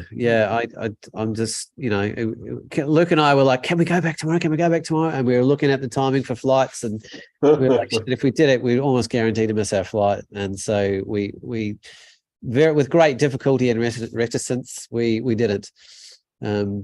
But giving just the drama of this particular stretch of coastline that this carries on way behind you is amazing. There's a beautiful walk just behind here, Nick, that you can do for a couple of hours along this that we didn't have time to do, that I'm particularly keen to go back and do myself. Oh, nice.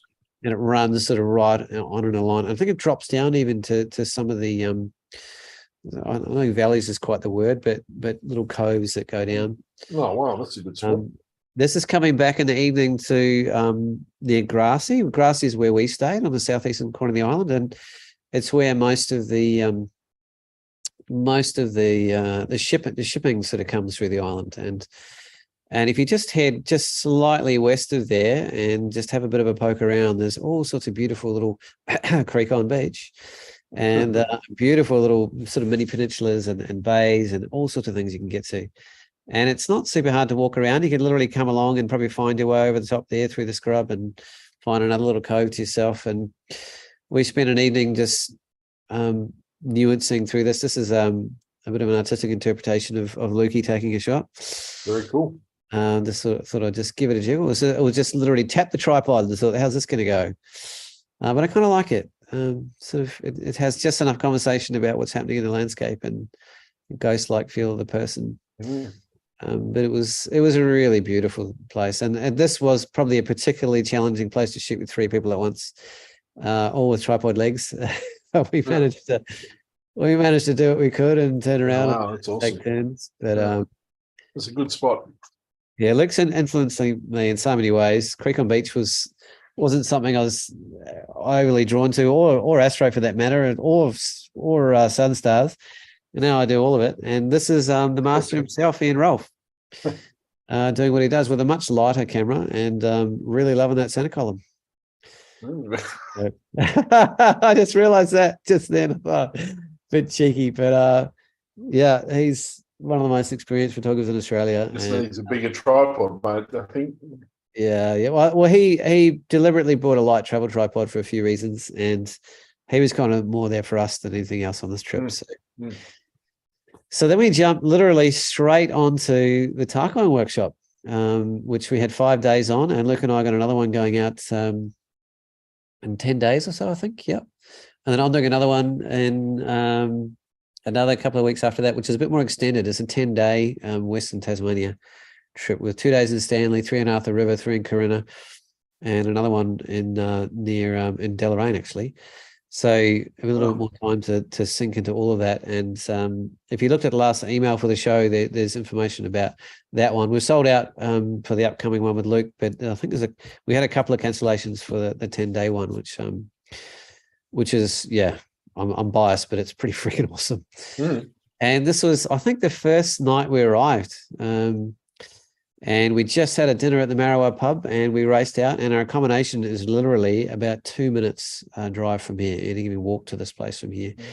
And this is literally the edge of the world. And there's a beautiful poem that sits right up there on the cliffs, sort of giving you a sense of the poetic aspects of this place and that feeling of how, looking west, there's nothing between you and Africa and South America. It's the edge of the world. And these beautiful old logs that have drifted there. Who knows how old some of these are, Nick? I'm quite curious, because the old piners used to wash them down to the foreshore, particularly the old Hoelen pines that grew on the edge of the rivers. That was the easiest way for them to move them out, to be able to ship them away and use them. But it's just, if those logs could tell stories, my goodness. And a lot of these are just flood flushed stuff. They've just fallen in as opposed to have been put there by piners as well. But it's I think it's sight. That beach is amazing. It's just stunning, covered in logs. It's brilliant. Yeah, there's no shortage of compositions and sort of areas you can play with, and you don't need to go steps really. And it's really just quite magnificent. And every time I've been there, my shots have really been quite different, actually. I've been there wild stormy days, I've been in the rain, I've been in blue sky, all sorts of things. And we did a very early start. I think it was 3:30 or 4 o'clock in the morning to get out to Stanley. And on the western edge of Godfrey Beach, which is very much David Murphy's magic country. David Murphy, he runs an incredible gallery up in the northwest called Cow and Calf. And he introduced me to this area that's just a little bit around the corner and well worth getting to. So we got there for a beautiful dawn, and then there's a wonderful falls up there that this is actually the first time I've been there, Nick. All the times I've been up there, this one's been dried out and not on, but there's been so much water. Do we want to say where it is, Nick, or should we keep that quiet? Oh, well, you can say that one. It's a popular tourist attraction. It's got the infrastructure there to handle it. It's Deep Falls. So it's about a 20-minute drive inland, maybe from the Northwest Coast Drive. Yeah, it's a spectacular spot. Yeah, this combination of these two features was a little bit tricky to bring together. So I used a super, super long lens for this. I think it might have been 400 mil. That's a good shot, mate. That is a tricky one to pull off. Yeah. And I just got there right at the end. You know how you sort of takes the time to work a place out, and I hadn't been before, and that kind of got there. And this was like, I was like, how do I tie these three together? I'm not sure if I've done it successfully, but I just had a crack at just including them all. This is Trawada Arch, which again is a wonderful place to get to, and it's quite different each time I'm there. Particularly what's happening in there's this beautiful water basin behind here that was covered in completely solid. Pond, what do you call a pond surface, Nick? Where it's just really thick in vegetation and litter and. Oh, yeah. Well, just a sort of a pond scum, I suppose you'd call it. Really. Yeah, I thought this must be a classier way to say it than that. Luke was going crazy shooting infrared out here, and oh my God, when you get to see his work, oh my, it's just far out. I keep forgetting that I'm committed ages ago to get one of my cameras converted, but I haven't. And this is an absolute classic spot on the coast of in the northwest called Saran Rocks, and it's it's one of the premier places I think to photograph on the northwest coast, and probably in a lot of places in the world. Actually, it's just utterly magnificent, and the nuances and the subtleties and the drama sort of all are at your fingertips there. And it's I haven't shot as much at dawn. It's generally been a sunset place, but I know on the workshop that Luke did with Ben, they got incredible light there at dawn, I think, one time. This is a little tucked away falls that most people will have no idea about and will drive past every day of the week.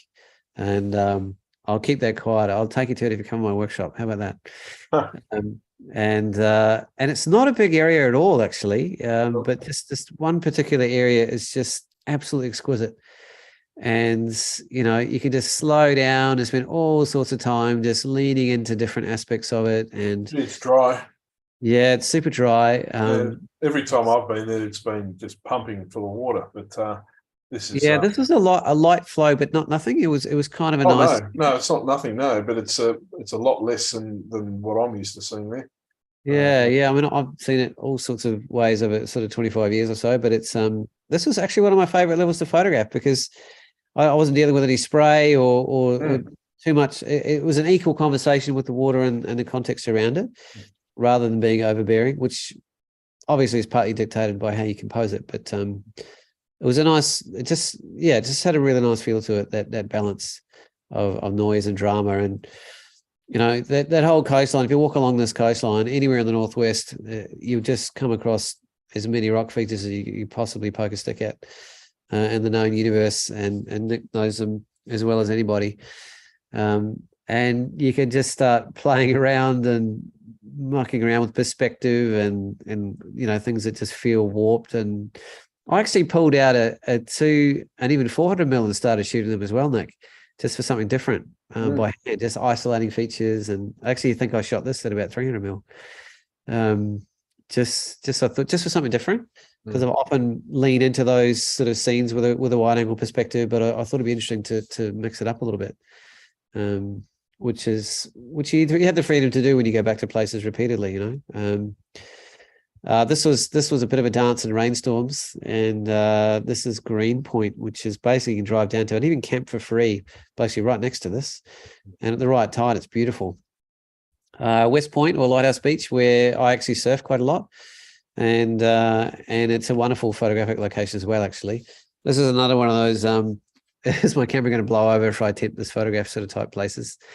And I had to really, really stretch what was probably a smart idea to have a crack at some of these, but I had to go anyway, which was good fun. But yeah, the surf beach is just over here. You kind of need a four-wheel drive to get down to it, and there's some more secret sort of coves over the way, but which I haven't spent a lot of time at. And yeah, if you climb up high and you spend a bit of time waiting for the light to come through, which is so regularly changes. It's just magnificent how dynamic the light is out here. And even more so on those stormy days, when that dramatic light comes through. That's one of our participants just soaking it all up. And that is a very, very, very big bit of spray, actually. So I shot this on a fairly wide lens. And yeah, just giving you that sense of the wider sort of scene. And that was the end of the workshop. We just sat up there, just watching the light. I did a beautiful little time lapse of that as well that I promoted. And this is shooting from the front lawn of where we stay, literally. And there's a beautiful island that is just still loading, but that exists sort of out here. And yeah, I mean, enough said. It's epic. Oh, this is our Tassie limos, Nick. You haven't seen them. Very nice. Me and Loki's with our fancy roof pods. I just took that. So is this your new car, is it, Paul? Yeah, that's my new car that I drove down the drive to my friend's place and said, "Where's your new car?" And I said, "What do you mean?" He said, "It looks exactly the same as your last one car." But yeah. And we have another friend, Andrew, that also has a white Subaru Forester. So yeah, but Yeah. we'll be looking at taking them out in our workshop in a couple of weeks again. So they're getting to know each other. Yeah, great. So off to New Zealand because we're headed on night 30. I don't have too many more left, but I will finish. I lucked into one of the best swells I've ever had on the west coast of North Island a few days after I got back, and I went straight down to Raglan. Left at 5 a.m, got home at 1 a.m. I still have burn marks a month later from wearing a spring suit for the first time in like 8 years out of the surf, and it was incredible. So that's for my surfing mates. I put the camera up for about 30 seconds before I went straight back out. But and that was just that was just driving home, I think. And there was a lot of dramatic weather. I missed the main weather. In fact, the day after I left Auckland, it's basically went underwater, literally. And there's a lot of people that are really struggling right now because of it. So I got a little bit lucky that there was one really big rain event for a week that closed down the Coromandel, where I actually had organised to stay for a week, but it was nowhere near as bad as it got to. This is my last kind of day on the West Coast. This was kind of like my farewell. And I have a very, very deep personal and spiritual relationship with where I grew up, and I love to go there and spend a bit of time. And this is Muriwai, which is probably 50 minutes drive sort of northwest of Auckland. And you can actually get down here. You've got to be a little bit careful because there's a lot of fishermen that aren't alive anymore from coming out to this rock shelf and spending time. And you'll see that the first evidence of the gannet colony, which actually exists just above on the cliff behind me. And that's some people sort of hitting a calm patch in between a wave that probably came over their heads not long after, actually. And there's me trying to shoot long exposures by hand with my R5. Literally no tripod because it was raining and I couldn't get any cover. And you can just see the edge of some of the colonies here. I've only got a few more images to go, but this is the coastline. This is where I grew up. It's wild, it's raw, it's steep. This is probably a very, very low swell time. Oh, it's awesome, that colony. That's just fantastic. Yeah, I mean, normally they're offshore for many reasons, like around the world. They don't tend to gravitate to places. And for some reason, they established this colony a long, long time ago. There's another rock structure out here where they hold as well. And you can see I'm on a platform and there's another platform over there, and you are actually allowed to get here. I'm literally standing on the platform taking this photograph. That's how close I am. Oh, wow. There's nothing stopping you literally leaning over and giving them a pat. Not that I would ever do that, but that's my point, is that's how close they are to you. And I almost left because it was 2 hours before sunset and this massive rainstorm hit, and I looked on Willy Weather, and there was no rain in the entire North Island except this one clump over my head. And it didn't stop for an hour, and I was exhausted from surfing all day, first world problems, and I was up there trying to shoot, pouring rain, and went back to the car, sort of just saturated. And I found an umbrella and said, bugger that, I'm not giving up. And I went back up and it cleared, and the most beautiful sunset came out. And I stayed probably maybe an hour after sunset, and I was shooting like 2, 3, 4, 5 minute exposures for some of these. And it was just magnificent having this place to myself. And it wasn't quiet because the gannet colonies are not quiet places. But it was a really magnificent place to just spend a little bit of time saying my farewells and just being with the place that I was born and grew up at, and I've been surfing my whole life. And I wouldn't say I quite had near-death experiences, but I have a few close calls down on the cliffs below here in my surfing days. And there are actually some people that have been chomped by sharks down here, right underneath here, actually. But that's a whole other story. But anyway, I think I'm almost at my last photograph. But yeah, what a beautiful spot, eh? What a wonderful way to say goodbye and just soak, what I feel like is in my bones and in my being. This place, this landscape, it's just a part of who I am. And, part of being a landscape photographer is having the opportunity to offer that connection to other people that may or may not have been there themselves. And this was really for me. This was just for me. So I could just pull myself back into this place and just reconnect. So that's me, and that's us. That's awesome, mate. It's absolutely awesome. What a time you guys have had, or you've had, and well, you spent a lot of it with Luke as well, of course, before he went off on his jaunt to Antarctica. So, yes, if Luke had been able to make it tonight, we probably would have got King Island, Tarkine, no New Zealand, but Antarctica instead. Yeah, and none of us would have cared about that because we just wanted to hear about Antarctica. So. Yeah. So Luke was reticent. I use that word a lot tonight. He was reluctant to show any, partly because, I mean, how can you do that place justice by just squeezing in a few shots as part of a show? It really needs to be one, if not two, on his own, really. Yeah. He wants to do his own show on it. I think 3 trips there back to back, not even 1, not 2, but 3. Like, I can't even imagine. And he's a prolific shooter. At the best of times and the worst of times, Luke. So the volume of work he have must be astonishing. And I really haven't seen any of it yet. And I'm going to enjoy the anticipation of whenever the heck the busiest man I know has time to go through them. There's a busy fella, and Luke is actually heading off on a 10-day trip, I believe, to the Eastern Arthurs with Dylan Fox and another fella, Nathan. Dylan Toe, sorry. He's getting ready for that. So he's going from one adventure right into another very soon. So our next show, it may need to be a pre-record. We have one from an incredible California photographer, Huebo Hu, who, if you don't know her, will know her and will never forget her for the rest of your life after you see her work, because she's absolutely world-class. So that may be the case next time. I'll just double-check with Lukey about whether he's actually going to be around for that one. So, but yeah, we'll do our best to keep the fortnight format through the year. That's our plan. I think, as normalcy comes back and our working life comes in, it's a little bit trickier to be holden to exact timings. And Luke and I, in particular, have to take the work we get when we get it, because it's not a regular paycheck for us. But that's the plan. So thanks for enjoying us tonight. Wish Luke you get well card. Thanks again, Nick. That was really really refreshing, mate. And to see that a place that is very dear to me through the eyes of one of the great Tasmanian photographers is really special for me, because I didn't really photograph it when I was there. I was there to climb. And I only have a few sort of snapshots really, and I've almost been haunted by the fact that I didn't. And I don't think it was heaps of people knew about that place 20 years ago, and probably even now it's not big on the radar. But it's a difficult place to get to, and and it does have its disadvantages. It is frequented by 4 drives and trail bikes and that sort of stuff. It's got that sort of culture to it, because it's around the shacks and stuff. Sort of to the north of it and then further south, and so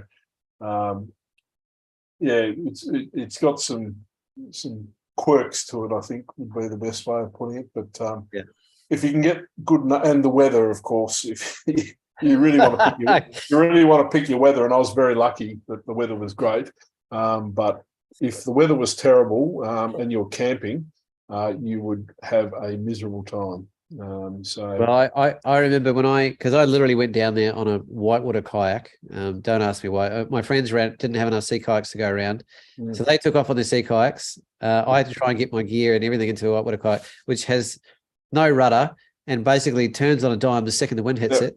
16-kilometer paddle to get down there for a week, and when I came back, 35 knot easterly straight. Oh no. And a rainstorm, and I was like, oh my God. And this old couple in a little dinghy saw me, and they came up to me and said, what are you doing, mate? Are you crazy? And they're like, you want a lift? And I was like, oh, how's that going to work? You got a tinny. And I basically jumped on this little tinny, and I had to hold the kayak in my arms. There was nothing to tie it to. The entire 16 kilometers into this 30 or 40 knot wind force to go up there with a rainstorm straight in my face, because I couldn't cover anything. It was brutal, but arguably less brutal than having to paddle back. So I've got a lot of blood, sweat, and tears in my time for getting out there, Nick. So awesome. Yeah, well, thank you for your comments. I really appreciate that too. It's it's nice to be doing a bit of shooting again. But and yeah, it was great. I really awesome stuff from King Island. I mean, it's great. You'll get there. You'll get there, Nick. You'll get there. I'll get there. I'll get there. Hopefully, feel free. Like I'm keen to go back, so I'll put it out there to the show. Actually, if anybody wants me to take them this year, get a few people together and knock on my door, and I'll just make it happen. Yeah. I've got the contacts and the people and the understanding now because I've and to be honest, you know, Ian was incredible in sort of setting up and inviting us to maybe do that ourselves, even though he's done it so much because he's been there 25 times already. He doesn't necessarily need to keep coming back, but he did for us. So thanks again. So awesome. Have a good couple of weeks. Thanks again, Nick. No worries. Welcome back to 101st show. We'll see what number we get up to as the year goes. Awesome. All right. Thanks, everyone. Keep well. See you, everyone. Bye. Thanks, night.